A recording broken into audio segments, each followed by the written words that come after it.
Hello everyone. We have already discussed keywords and identifiers in previous videos. In this video we'll discuss about the literal or constant.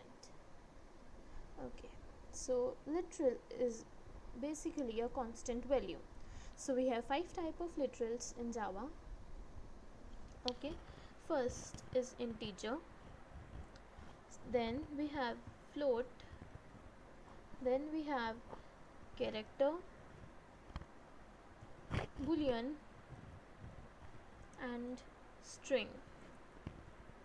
Okay, we have these 5 types of literals in Java. This is character. Okay, so now first of all we'll discuss about the integer literal in Java. Okay, so here we have the first type of literal, that is the integer literals. Okay, so if I'm writing a single 5 over here, then this means that it is a decimal, or we can say it is a int or integer. Okay, now if I'm writing a 5 along with it, if I'm concatenating a capital L, or if I'm writing 5 with small l after it, then this means that it is a long type variable, long type literal. Okay, now if I'm writing a 0 before any number, if I can take 5, 6 or any number. Okay, so if I'm writing 0 before any number, then this number is treated as an octal literal. Okay, if I'm writing 0, x and then any number, then this is treated as hexadecimal.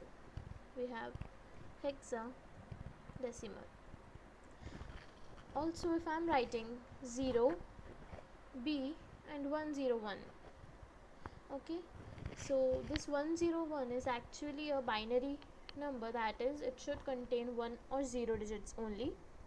Okay, so to write a binary number in Java, we use this 0b before the number. Okay, so this is treated as an binary literal. Now if I'm writing 1 underscore 00 underscore 000, just as we like 1 lakhs in normal language, we like 1 lakh, we write 1 lakh as 1 comma 00 comma 000. Okay, so this is 1 lakh. So if I write system dot out dot println, and inside this if I'm writing 1 underscore 00 underscore 000, then it will not give us an error. It will simply print the output as 1 space 00 space 000. Okay, this is about the integer literals. Now if I talk about C language, okay, so in C language, if I talk about the integer literal, okay, if I talk about the data type integer in C language, then we have 3 types of data types in C inside integer literals. Okay, so the first type is the short int, or we can say it simply short. Okay, its memory was 2 bytes in C language, 2 bytes, and if I talk about the range, then its range was minus 32768 to 32767. Okay, now if I talk about second data type, then it was long int, or we can also say it as simply long. Okay, memory occupied by a long int in C data type is 4 bytes, and if I talk about the range of long in C, then it is from minus 214, 748 and 3648 to we have 214, 748, 3648, 3647, sorry. Okay, the positive range is just a number less than the negative, as we are having 214748, 3648 here. Then if we subtract 1 from it, then last digit here it is 8, so in positive side it becomes 7, that is a 1 less. Okay, now third type is the simple integer, we can say it's a simple integer, and it is compiler dependent. It is compiler dependent. Okay, by compiler dependent, what I mean by compiler dependent is that it depends on compiler wise. If it is a 16-bit compiler, then it occupies 2 byte memory. If it is a 32-bit compiler, that is, we can say old dev C++ or old dev, then it occupies 4 bytes in 32-bit compiler. And if we talk about 64-bit compiler, then it occupies 8 bytes of memory in it. Okay, so here we have this is compiler dependent, that is, if you are having a 16-bit compiler, that is turbo, that may be in turbo. Okay, so it will occupy 2 bytes of memory over there, whereas if we are having a 32-bit compiler, okay, so if you are having 32-bit compiler, then it will occupy 4 bytes of memory. Similarly, if we are having a 64-bit compiler, that is, we can say dev new, okay, new dev, then here it will occupy 8 bytes of memory. Okay, so this integer is basically compiler dependent, that is, if you are having 16-bit compiler, it occupies different memory. If it is 32-bit compiler, then it will occupy different memory, and if it is 64-bit compiler, then it will occupy different memory. Okay, we can also check the size occupied by the integer by writing printf, then we can write over here %d is used for integer in double quotes, then a comma, and we can use the size of operator. Inside the size of operator we can pass int. Okay, by this will, suppose if I am using the turbo compiler, and inside that I write this statement, printf statement, to print the size of int, then it will print 2 bytes if it is a 16-bit compiler. Okay, so by this we can determine that how much memory our integer is occupying in that respective compiler. Okay, so this was about C. Now if I talk about Java. Okay, so in Java, if I'm talking about the integer data type, in Java we have Java. Okay, so in Java, if I talk about integer data type, here we are having 4 types of integer data type. So if we see these 4 types of primitive data types, first we have the byte. Its memory is 1 byte, and if we talk about the range, then its range lies from 128 in minus to positive 127. Second, we have short, and it occupies 2 bytes of memory with range minus 32768 to positive 32767. Okay. Now we have int and it occupies 4 bytes of memory irrespective of the compiler. It is not compiler dependent.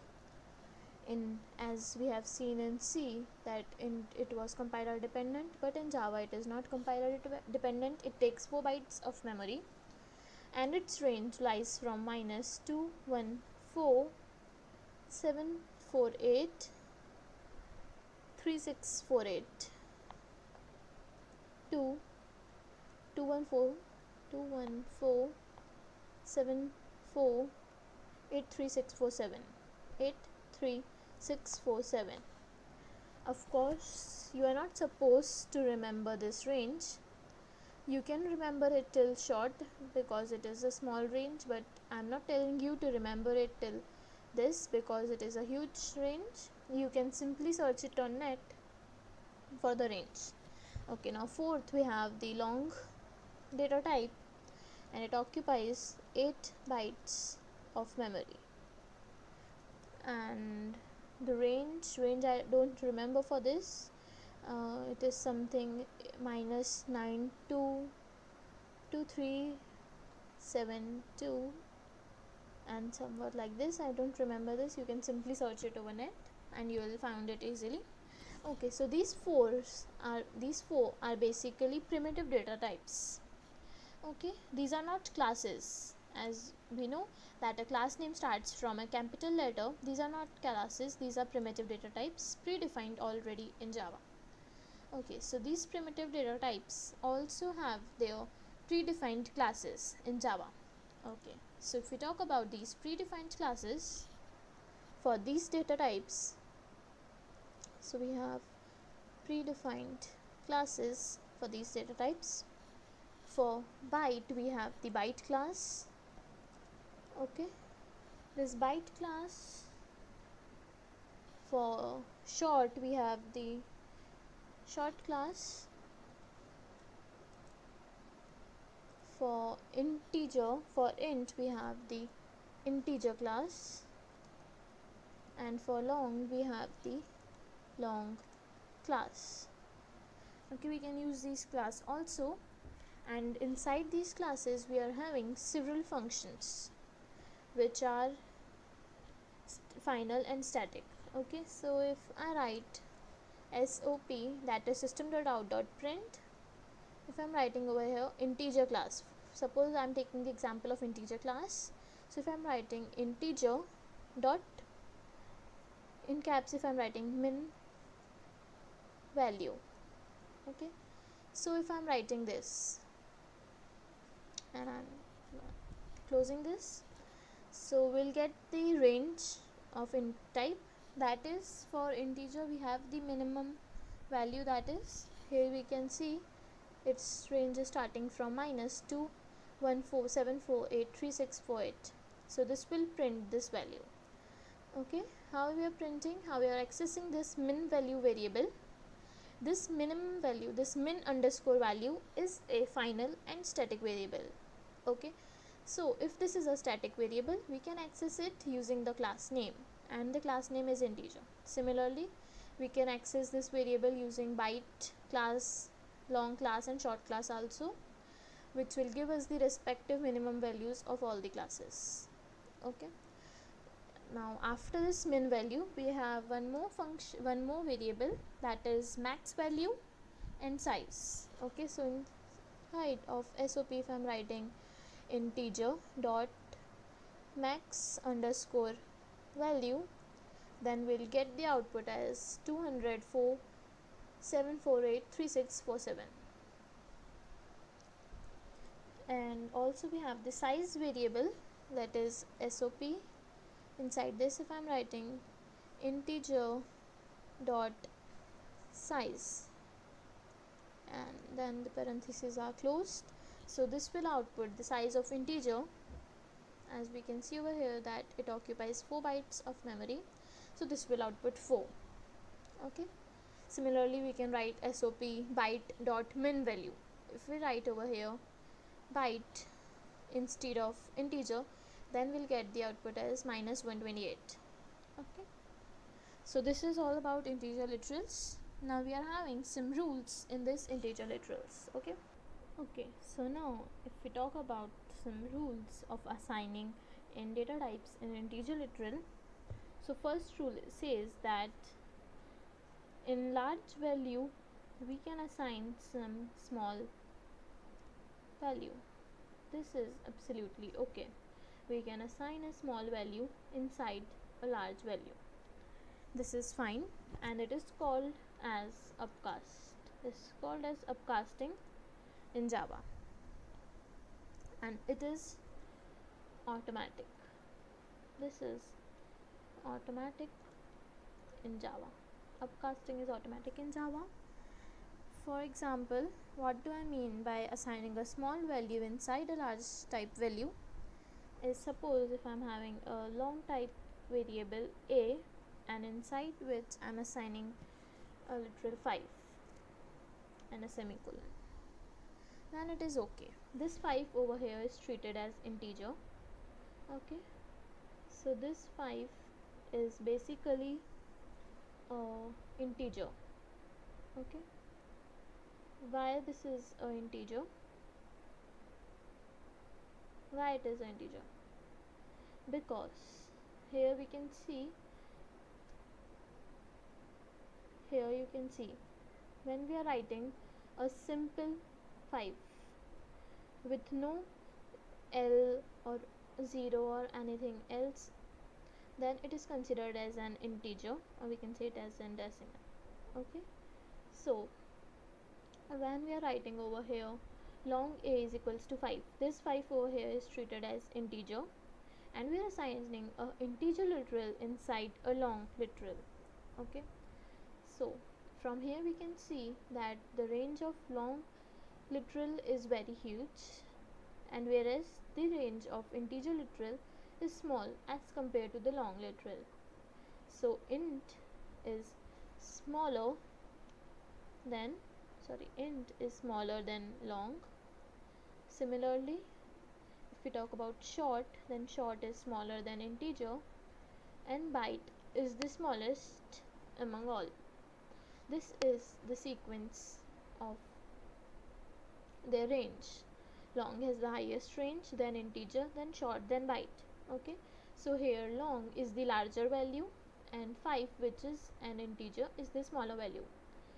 So this is this case, and so it is upcasting, that is a smaller value is going into a larger value. So this is upcasting, and it is automatic in Java. Automatic because we are trying to fit a smaller value inside a larger value, which is absolutely okay. But on the other hand, if we assign some larger value, if we assign some large type, we can say if we assign some large type inside some small type, if we assign some large type inside a small type, that is we are trying to fit some larger value inside a smaller value, we are trying to narrowing it, then this is called as downcast, and it is not automatic in Java. It requires typecast. It requires typecast. Okay, by typecast I mean, suppose if I'm writing over here int b is equals to and 5l. Okay, this 5l indicates a long value. Here we can see that 5l indicates a long value.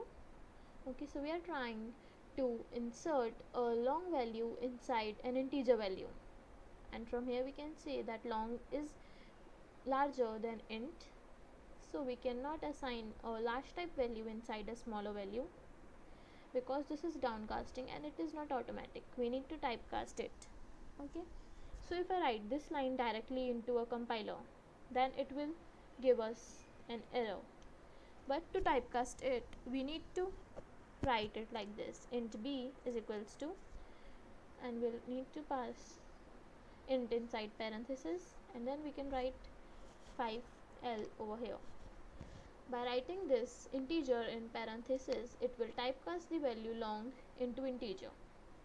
By typecasting, it means forcing the larger value to fit into the smaller value.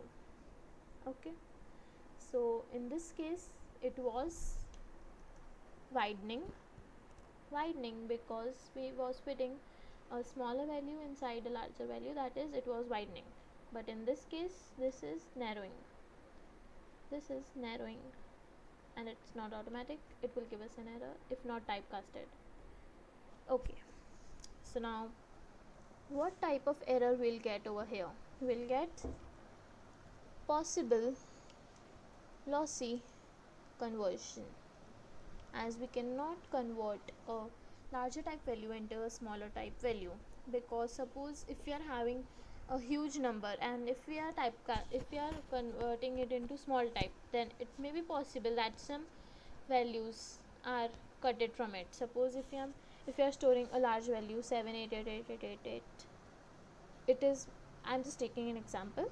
So okay, so if it is a long type variable and if we are trying to assign it inside a integer variable, okay, so here we have int a equals this, and of course we'll end it with a semicolon. Okay, so maybe possible that while assigning it into this integer, and it is a long type variable, okay, maybe possible that these last 8 are not stored in it. Maybe possible the only digit stored in it would be 7 and only 5 times or 7 times 8. Okay, so these digits are basically lost. So here we have the error, that is possible lossy conversion, possible. So we need to typecast it. We are typecasting it forcefully into this small. Okay, so this rule has an exception case. Okay, so this rule 2 has an exception case. What is this exception case? If we are writing over here like byte, if we are storing a int type value inside a byte, then according to rule 2 it should give an error. That is, the error, it should be possible lossy conversion, because we are assigning a larger value, that is int, inside a smaller value byte, but this does not give an error. Also, if I am writing short is equals to int, then also it won't give us an error. These both are okay. Why? Suppose if I am writing here, just taking an example, if I am writing over here byte is equals to 5 and a semicolon, byte a is equals to 5. Okay, so this is okay. Also, if I am writing over here short b is equals to 5, then also this is okay. This is called as the implicit conversion, or we can say it automatic conversion. This is a downcast example, as we are assigning a int value. This 5 is acting as an integer over here. We are assigning a larger value inside small value. This is downcasting. It should give us an error, but it is an implicit conversion in this case, in case of byte and short, because for byte and short there are no literals. Here we can see we are having literals for int, long, octal, hexadecimal, binary, but we don't have any literals for byte and short. That's why it will treat 5 as integer, but it will forcefully convert automatically this integer into byte. But suppose here we have the range of byte to 127, right? Okay, so if I give over here 130, then it will give us an error. Okay, so it will implicit convert it into byte until it is in range, and whenever it will become out of range, then it will give us an error. Okay, so this statement will give us an error. But if I write over here byte a equals 5, then it is absolutely okay. It will not give us an error because 5 is inside the range of byte, that is minus 128 to 117. Okay, also if I write over here like this, int a equals 5 and byte b equals a, then this will give us an error. This is not allowed, as a is a variable in this case, it is not a literal, but here 5 was a literal, so it implicitly converted it into byte.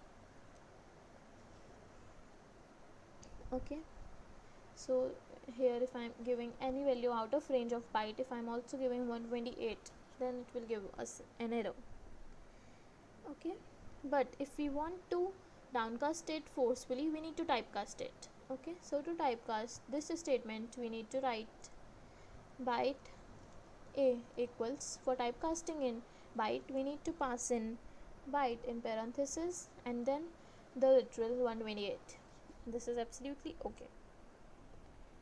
Okay, also if I'm writing over here like this, suppose I'm taking an example, byte x is equals to typecasting an integer literal in byte and passing the value 130, and if I'm printing, this SOP is system.out.print, if I'm printing the value of x, then this will print the value minus 126. If you are forcefully typecasting an integer literal that is out of range, then it will print the value minus 126. Just suppose if I am here if I am passing 130 over here and the range is 127, so if we count for 128, suppose if I am printing 128, if I am printing the value of a over here, a is 128, so it forms some kind of loop over here. If I am printing any value larger than 127, then it will come directly over here. If I am printing 128, then it will print minus 128. If I am printing 129 in integer, then it will print minus 127. If I am printing minus 128, in positive 130, then it will print minus 126 and so on. Okay, so now we have, it basically follows this cyclic, we can say this as cyclic rotation, it follows the cyclic rotation. Okay, so here we can see if I am passing in the value 128 and downcasting it and storing it in the variable a of byte type and printing the value of a, then it is printing minus 120, it will print over here minus 128. Okay, why so? Because after 127 it will perform the cyclic rotation, and here the first value encountered is minus 128, so it will print minus 128 straight. So this was all about this rule second. Now we have rule third with us. Okay, here we have the third rule. Third rule says that any two numbers of byte, if added, multiplied, or any arithmetic is done, they may go out of range in maximum chances. So precautiously we should copy it in int. By this we mean, suppose I'm having 2 byte variables and I'm adding those 2 byte literals, then we should store the value in int. Okay, here instead of plus we can have minus, multiply, divide, or modulus. If you are having any arithmetic operator, then we should store the result in an integer value. Okay, if we go or don't go out of range, we have to follow. Okay, suppose if I am writing over here 100 and inside this also we are having 100, then 100 plus 100 would give us 200 as a result, which is out of range of byte. So that will be out of range of byte, so that's why we need to write int here. Also, if I am having 2 in byte and 2 in byte over here, or we are having 2 in byte and 3 in byte over here, then it sums up to 5. It is in range of byte, but then also we need to store it in an integer type. Okay, so I'll take up an example. If I'm having a byte variable b1 with value 5 and b2 of byte type with value 6. Okay, and if I'm having a third variable b3 of byte type and storing the value b1 plus b2, inside it. According to us, it would be okay as 5 plus 6 sums up to 11, which is inside the range of byte. So it should be stored, but this gives us an error. Okay, we need to store this value inside an int. So we need to store over here int b3 is equals to b1 plus b2. This is absolutely okay.